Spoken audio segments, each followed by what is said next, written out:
My name is Elena Harper. I'm 34 years old, a digital media entrepreneur, and according to Forbes Midwest, one of the fastest-growing creative founders in Illinois. But none of that mattered on the day I stood in my childhood kitchen and realized I had never truly belonged there. I grew up in Naperville, Illinois, in a two-story colonial house with blue shutters and a perfectly trimmed lawn. From the outside, we looked like the kind of family people envied. Inside was different. My father, Richard Harper, worked in corporate insurance sales. He believed in discipline, reputation, and appearances. My mother, Marilyn Harper, managed an orthodontic office and carried herself like the unofficial mayor of our neighborhood. She hosted book clubs, holiday dinners, and made sure the Christmas lights were perfectly symmetrical. And then there was my older brother, Ethan Harper. The golden child. The pride. The future. And me. I was the afterthought. I was 8 when Ethan's little league team won the state championship.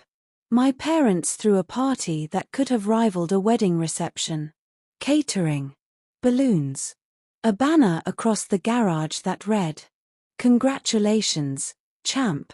Dad stood in the driveway retelling the final inning like it was a historic war victory. Mom cried while hugging Ethan in front of 50 guests. I stood near the soda cooler holding a paper plate. I had just won first place in my school's art competition that same week. My painting, A Sunset Over Lake Michigan, had been framed and displayed in the hallway. No one asked about it. When I tried to mention it, Mom smiled distractedly and said, "That's nice, sweetheart. Can you refill the chip bowls?" That was the first time I felt it. The quiet understanding that my achievements were decorative. His were legendary. By 13, I had stopped announcing my victories. I won a statewide writing contest, a short story about a girl who built her own world because no one noticed her in this one. Dad skimmed the certificate and said, "Writing's a hobby, Elena. Focus on something practical." When Ethan got into Northwestern University's pre-law program, they rented a banquet hall. When I received a partial scholarship to study digital communications, Mom said, "That's good. At least we won't have to pay full tuition." No celebration. No dinner. No photos. Just relief that I wasn't expensive. When I was 16, I filmed my first short documentary. It was nothing fancy, just interviews with people downtown about what home meant to them. I edited it on a borrowed laptop at 2 a.m., teaching myself transitions and sound layering through YouTube tutorials. I submitted it to a regional youth media competition. And I won. First place. There was an awards ceremony in Chicago. I told my parents weeks in advance. Mom checked her calendar. Dad mentioned Ethan had an important debate tournament that same day. The morning of the ceremony, I stood by the door in a navy blue dress, trophy invitation clutched in my hand. "Are you sure you can't come?" I asked. Dad didn't look up from his coffee. "We can't split ourselves in half, Elena." Mom kissed my cheek absent-mindedly. "Record it if you win." If. I took the train alone. When they announced my name, I walked onto that stage with shaking hands and accepted the award while scanning the crowd one last time. There were empty seats beside a woman holding balloons for her daughter. I smiled for the cameras anyway. On the train ride home, I made myself a promise. If they wouldn't see me, the world would. College became my escape. I studied relentlessly. Worked part-time. Built a small YouTube channel under a pseudonym, Elena Creates. At first, 10 views felt like applause. Then 50. Then 100. Strangers commented things my own family never had. "You're talented." This made me feel seen. "Thank you for telling this story." Each comment stitched together something inside me that had been torn for years. Meanwhile, Ethan became the family legend. Law school. Internships. Engagement to a polished woman named Catherine Wells, whose family owned half of DuPage County. Holiday dinners revolved around them. I stopped trying to compete. Instead, I built quietly. I met Adrian Cole when I was 29. He was steady, calm, the opposite of chaos. An electrical engineer who listened more than he spoke. He saw me. Not as Ethan's sister. Not as the creative one. But as Elena. When he proposed in Millennium Park under soft winter lights, I cried harder than I expected. Not because of the ring. Because someone had chosen me first. We set a wedding date for June. I sent invitations to my parents with trembling hands. I called Mom personally. "We'll try," she said. That word again. Try. The garden venue was glowing. String lights. Soft violin music. White roses. I stood at the top of the aisle, my heart pounding. And even then, even after everything, I looked toward the third row where 2 seats were reserved. They stayed empty. No call. No explanation. No apology. Just absence. Adrian squeezed my hand when he noticed. His parents cried. His sister hugged me fiercely. His mother whispered, "You're ours now." But the hollow inside me didn't disappear. It just hardened. Years later, after building my digital agency from scratch, after selling it for more money than my parents had ever imagined, I bought myself something symbolic. A midnight blue Tesla.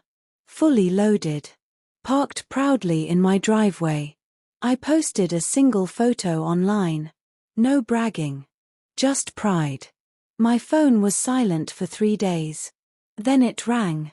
"Where did you get that kind of money?" my mother asked. "No hello. No how are you. No we missed your wedding." Just curiosity coated in suspicion. And for the first time in my life, I didn't feel small. I felt powerful.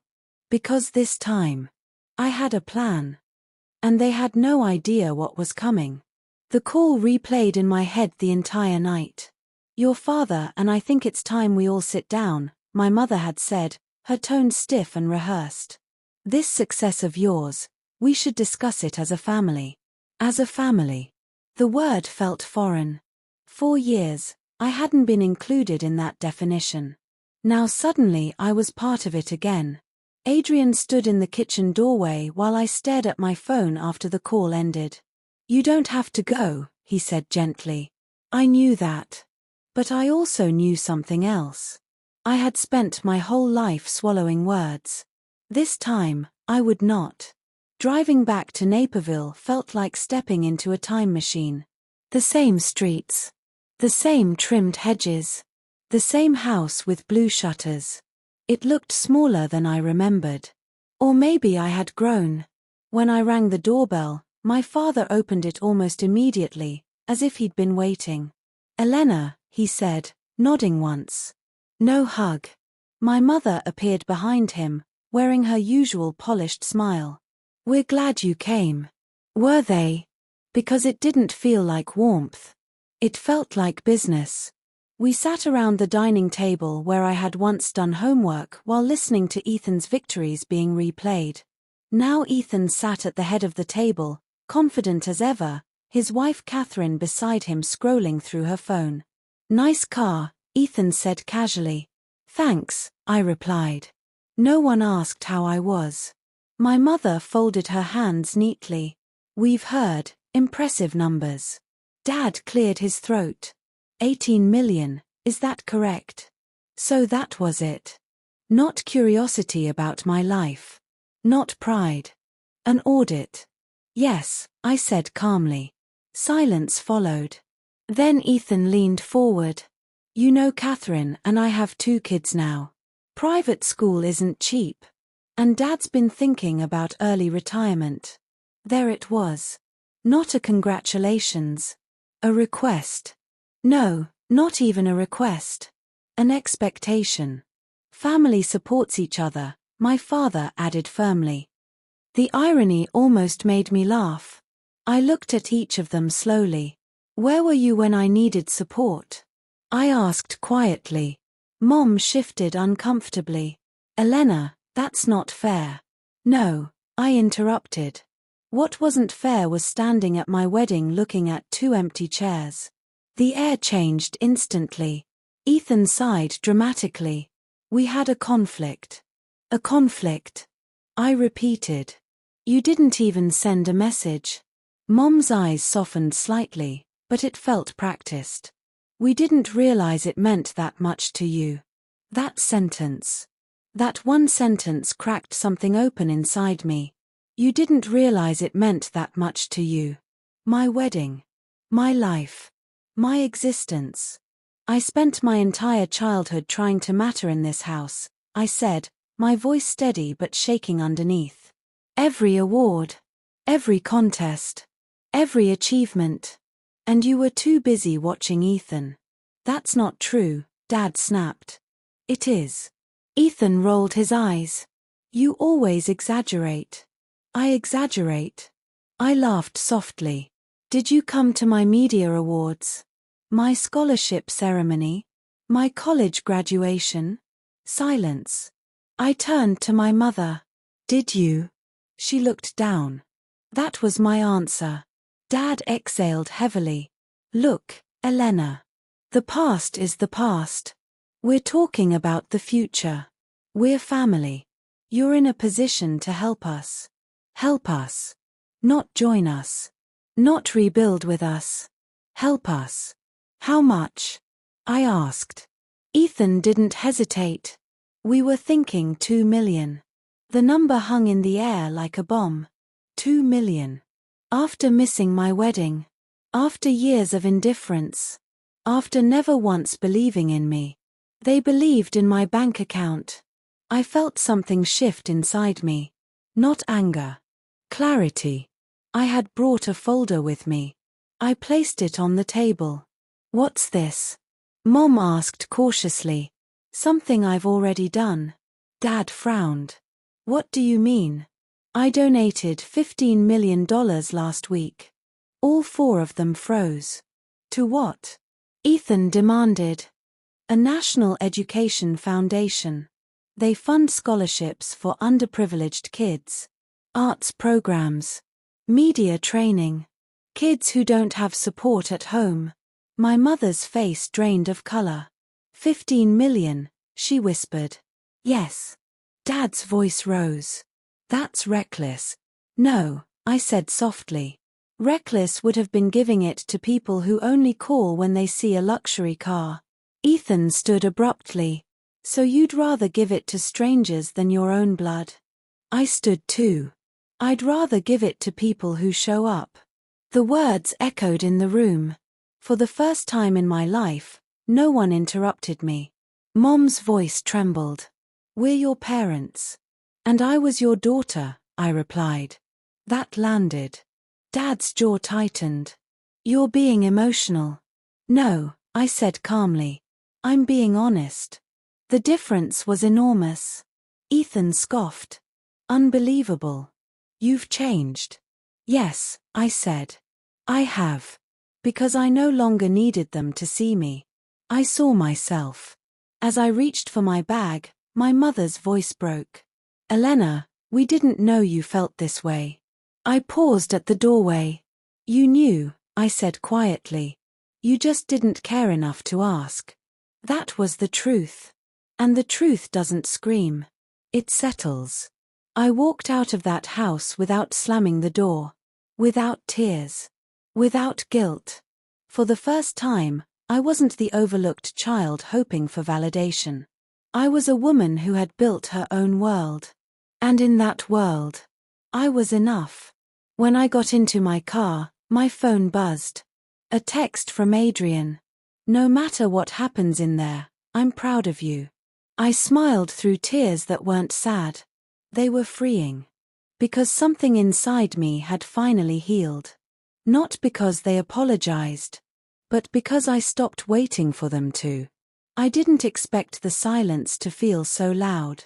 The morning after the meeting, I woke up before Adrian, sunlight creeping through the blinds, my chest strangely light.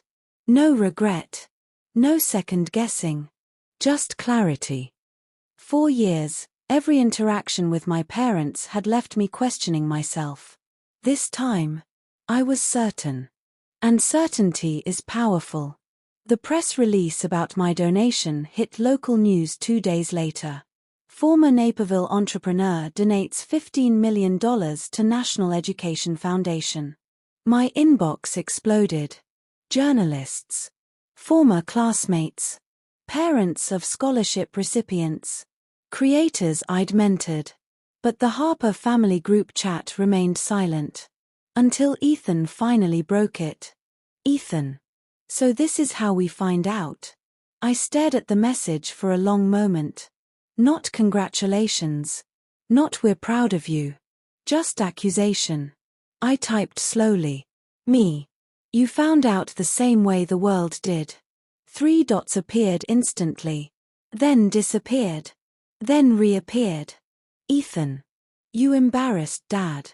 People are talking. There it was. Reputation. Optics. Always optics. I didn't respond. For the first time in my life, I didn't feel the need to defend myself. I muted the chat. That evening, my father called. I almost didn't answer. But something told me to hear him out. Elena, he said sharply, skipping any greeting. Your mother's upset. I'm sure she is. You could have handled that privately. Like my wedding? I asked quietly. Silence. You're punishing us, he said finally. No, I replied. I stopped protecting you. That difference unsettled him. He exhaled hard. Ethan's under financial pressure. The housing market shifted. Catherine's family expected certain standards. Standards. Meaning lifestyle. Meaning pride. Meaning appearances. None of which had ever applied to me. And that's my responsibility. I asked. You're in a position to help. I was in a position to be loved too. He didn't have an answer. For once. Over the next month, pieces started falling. Through mutual acquaintances, Naperville is small that way, I learned Ethan's firm had lost a major client. Catherine's parents had quietly pulled back financial backing they'd once offered. Their large suburban house went up for sale. I didn't feel satisfaction. I felt something more complicated. Sadness. Not for Ethan. For the version of us that never existed. The siblings we could have been. But that door had been closed a long time ago. One night, I found myself staring at an old photo album. Ethan and me in matching Halloween costumes. Me holding his hand on my first day of kindergarten. A rare photo where Dad had his arm around both of us. Were those moments real? Or had I imagined closeness that was never there? Adrian found me sitting on the floor surrounded by photographs. You okay? He asked gently. I don't know. He sat beside me. I didn't want their downfall, I admitted. I just wanted them to see me. He nodded slowly. You can't control how people react to boundaries, he said. You just decide where the line is. The line. For 34 years, I hadn't drawn one. Now I had. And they didn't like it. 3 weeks later, I received a message I wasn't expecting.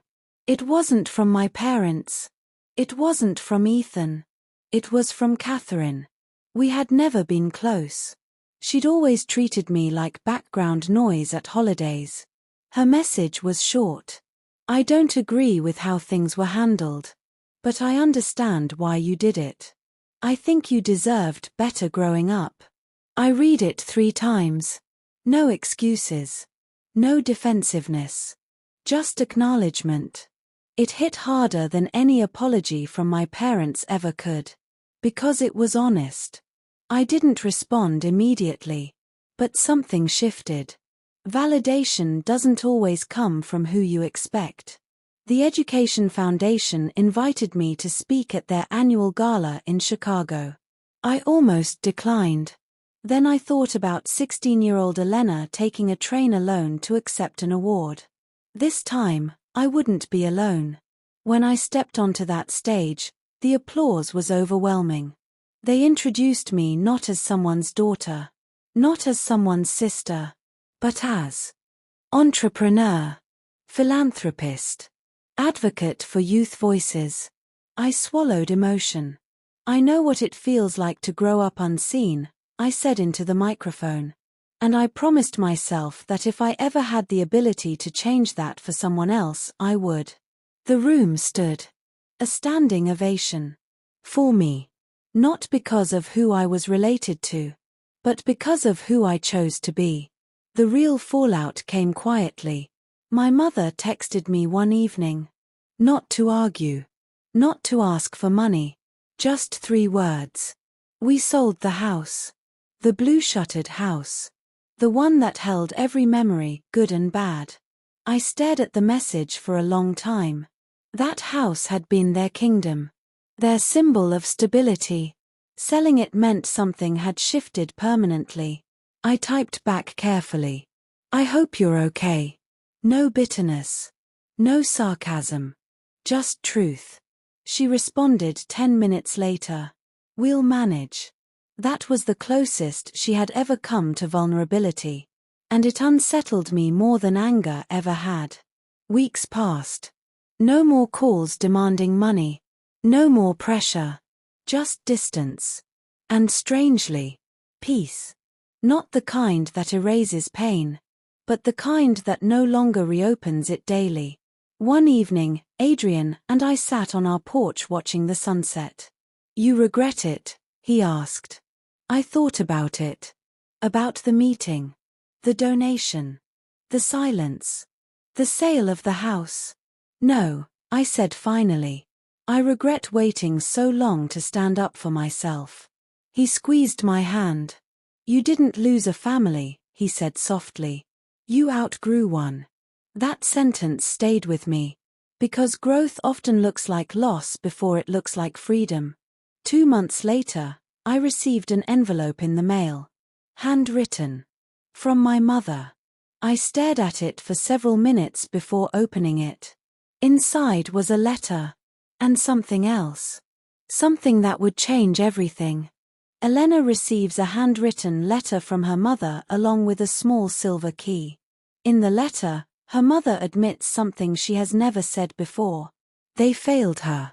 She explains that Elena always seemed strong and independent, so they gave their attention to Ethan, who was louder and more demanding. They believed Elena didn't need as much support. Inside a safety deposit box, Elena finds her old portfolio, the one she thought she had lost years ago. Her mother had secretly kept. Her scripts. Her competition certificates. Newspaper clippings. The program from the ceremony they didn't attend. On the back of the program was written. We watched the recording. You looked beautiful. Elena realizes something painful but important. They had cared. They just hadn't shown up. Her mother finally says the words Elena waited her whole life to hear. I am proud of you. It doesn't erase the past, but it softens it. Ethan finally reaches out. Not angrily this time, but defensively. He admits his career is unstable. His in-laws pulled financial support. He feels embarrassed and exposed after Elena's public donation. But beneath his pride, something deeper surfaces. He confesses he always felt pressure to be perfect. He was treated like their investment. He wasn't allowed to fail. While Elena felt invisible, Ethan felt trapped. They realized something shocking. They were both hurt by the same system.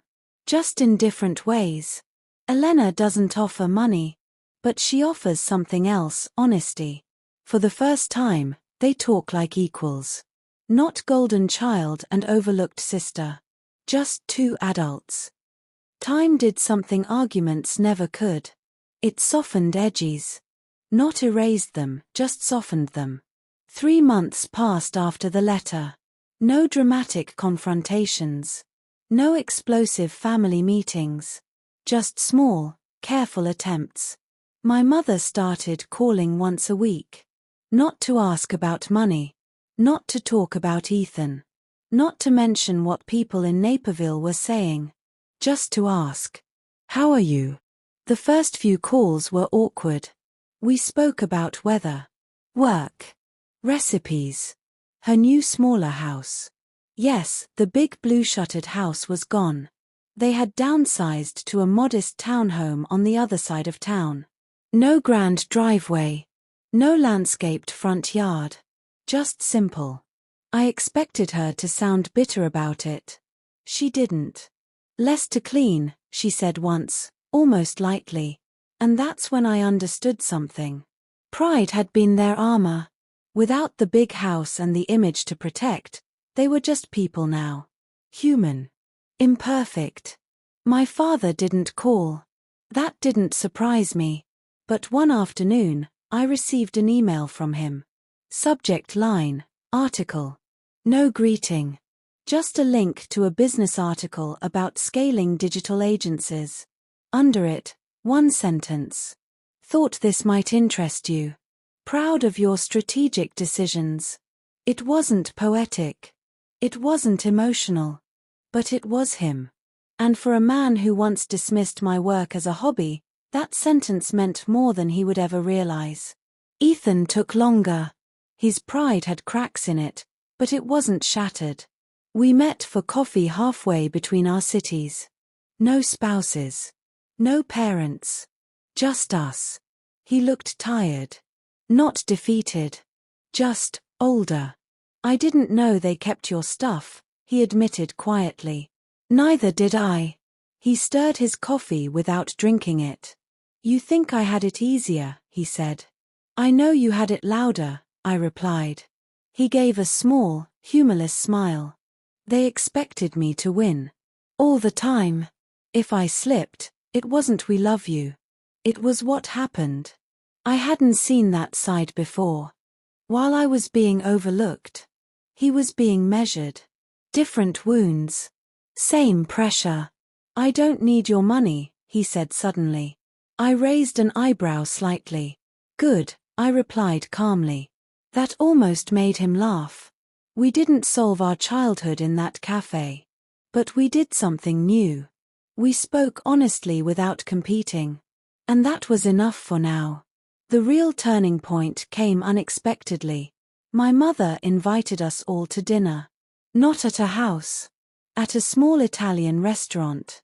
Neutral ground. When Adrian and I walked in, I felt the old tension rise in my chest. But it wasn't suffocating anymore. It was manageable. My parents stood when we approached. That small gesture told me everything. Respect. We Saturday. The conversation started cautiously: work updates, Ethan's children, the new townhome. Then something shifted. My mother looked at me and said, in front of everyone, "I told Margaret at book club about Elena's foundation work." I blinked. "You did?" She asked how we raised such a driven daughter. My father added quietly, "I told her you raised yourself." That wasn't criticism. It was acknowledgement. For the first time, I wasn't being minimized. I wasn't being redirected. I wasn't being compared. I was being recognized. Driving home that night, I stared out the window and let everything settle. Forgiveness doesn't arrive like fireworks. It arrives like a quiet decision. A moment where you realize you don't want to carry the weight anymore. My parents didn't become perfect. They didn't transform overnight. They didn't rewrite my childhood. But they tried. And trying, consistently, matters. I kept my boundaries. I didn't offer financial rescues. I didn't revert into approval seeking. But I allowed room. Room for growth. Room for awkward conversations. Room for rebuilding. Not the same family as before. A different one. A more honest one. A few weeks later, I received a photo from my mother. It was framed on her living room shelf. My media award photo from Chicago. The one she had once hidden. Now displayed openly. Under it, a small engraved plate. Elena Harper, storyteller. I stared at that photo for a long time. All my life, I had wanted to be seen. And now I was. Not because I became successful. Not because I donated millions. But because I stopped shrinking. I stopped begging. I stopped waiting. And when you stop waiting to be validated, people either step forward or they step out. My family stepped forward. Slowly. Imperfectly. But forward. And that was enough. I didn't lose a family. I lost the illusion of one. And in its place, I gained something real. Something flawed. Something honest. Something growing. And for the first time in my life, I didn't feel invisible. I felt chosen. By myself first. And finally, by them.